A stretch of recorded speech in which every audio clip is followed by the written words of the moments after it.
कि हम बचपन से ही भगवान की भक्ति करेंगे, तभी बुढ़ापे में इस जीभ पर भगवान का नाम आएगा, तभी हमारी दृष्टि पवित्र होगी। आखिर सत्संग है क्या? सत्पुरुषों के साथ संग करना ही सत्संग है। सत्पुरुषों का, जो सदाचारी जन हैं, जो सत्पुरुष हैं, जो विद्वत जन हैं, गुरुजन हैं, संत जन हैं, उनका ही संग करना सत्संग है। उनके सानिध्य में बैठना सत्संग है। उनसे ज्ञान अर्जित करना, ज्ञान प्राप्त करना ही सत्संग है।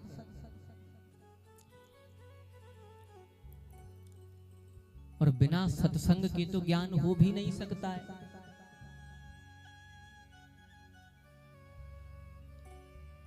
बिनु सत्संग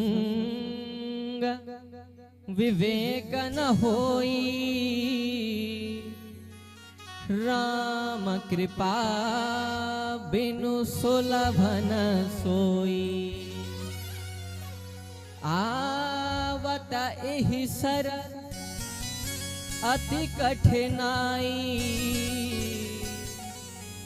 राम कृपा बिनु आई न जाई। तो बिना सत्संग के हमें ज्ञान नहीं हो सकता है। अब आपको सत्संग की प्राप्ति हो गई है, और ये सत्संग भी भैया बड़े भाग्य वालों को प्राप्त होता है। ध्यान देना, बिनु सत्संग विवेक न होई, अर्थात बिना सत्संग से हमें ज्ञान नहीं हो सकता है। लेकिन वो सत्संग कब मिलेगा? राम कृपा बिनु सुलभ न सोई। वो सत्संग भी बिना राम की कृपा के, बिना भगवान की कृपा के, वो सत्संग भी हमें नहीं मिल सकता है। लेकिन वो भगवान की कृपा क्या है? वो भगवत कृपा क्या है? वो राम कृपा क्या है? तीन साधनों की अनुकूलता ही है राम कृपा, भगवत कृपा। और वो तीन साधन कौन कौन से हैं? पहला मदिष्ट साधन, दूसरा क्रिया साध्य, और तीसरा बलवद अनिष्ट। मदिष्ट साधन का मतलब है सत्संग में आने की इच्छा होना। अब मान के चलिए, इस जयपुर हाउस में, श्री राम पार्क में ये बड़ा दिव्य आयोजन हो रहा है। यज्ञ नारायण भगवान के भी दर्शन मिल रहे हैं, और श्रीमद् देवी भागवत पुराण जैसे उस दिव्य पुराण का भी श्रवण प्राप्त हो रहा है। अब कोई व्यक्ति आपसे कहे कि भैया चलो, पास में ही बड़ा दिव्य आयोजन हो रहा है, दूर भी नहीं है, चलो चलते हैं। लेकिन अगर राम की कृपा आप पर नहीं है, भगवान की कृपा आप पर नहीं है, तो आप क्या करेंगे? मना कर देंगे। अरे भैया, अभी तो मुझे किसी जरूरी काम से जाना है, तो आज का समय नहीं है, फिर कोई समय निकालते हैं। अब भले ही पिक्चर देखने जाना हो, लेकिन यदि वो कृपा नहीं है तो सत्संग में आप आ नहीं सकते।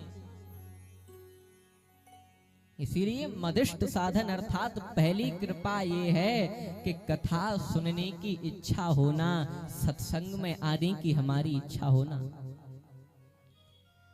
और दूसरी कृपा क्रिया साध्य, क्रिया करने में समर्थ होना। अब मान के चलिए आपकी कथा सुनने की इच्छा है, लेकिन समस्या क्या है? कथा सुनने की इच्छा तो है, परंतु चलने में असमर्थ हैं। पांडाल तक नहीं जा सकते, या कोई छोड़ भी आए पांडाल में, किसी के साथ चले भी जाएं तो बैठ नहीं सकते। बैठने में सक्षम नहीं है, तो भी हम आनंद नहीं ले सकते हैं सत्संग का। इसीलिए दूसरी कृपा क्या होनी चाहिए? क्रिया साध्य, यानी कि कथा में सत्संग में चल करके आने की एवं बैठने की शक्ति प्राप्त होना। और तीसरी कृपा है बलवद अनिष्ट, कोई भी विघ्न बाधा ना होना। अब आपकी कथा सुनने की इच्छा भी है, आप चल करके पांडाल में भी आ गए, बैठने में भी समर्थ हैं, कोई समस्या नहीं है। और पांडाल में आ भी गए, बस बैठने ही वाले थे, इतने में फोन आ गया, हेलो जरा जल्दी से इस अस्पताल में आ जाओ, तुम्हारे किसी विशेष प्रेमी का एक्सीडेंट हो गया, जल्दी से आ जाओ। अब फिर क्या करोगे? अस्पताल ही तो जाना पड़ेगा। आए तो थे सत्संग में, आए तो थे भगवान की कथा में, लेकिन वो कृपा आपके ऊपर नहीं हुई, इसीलिए कहां पहुंच गए? हॉस्पिटल में। तो तीसरी कृपा, कोई भी विघ्न बाधा ना होना।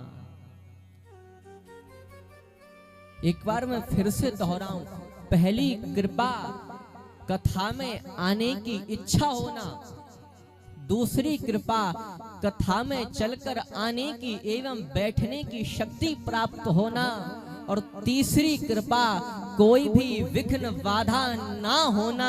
और हे भगवत भक्तों, ये तीनों भगवान की कृपा आज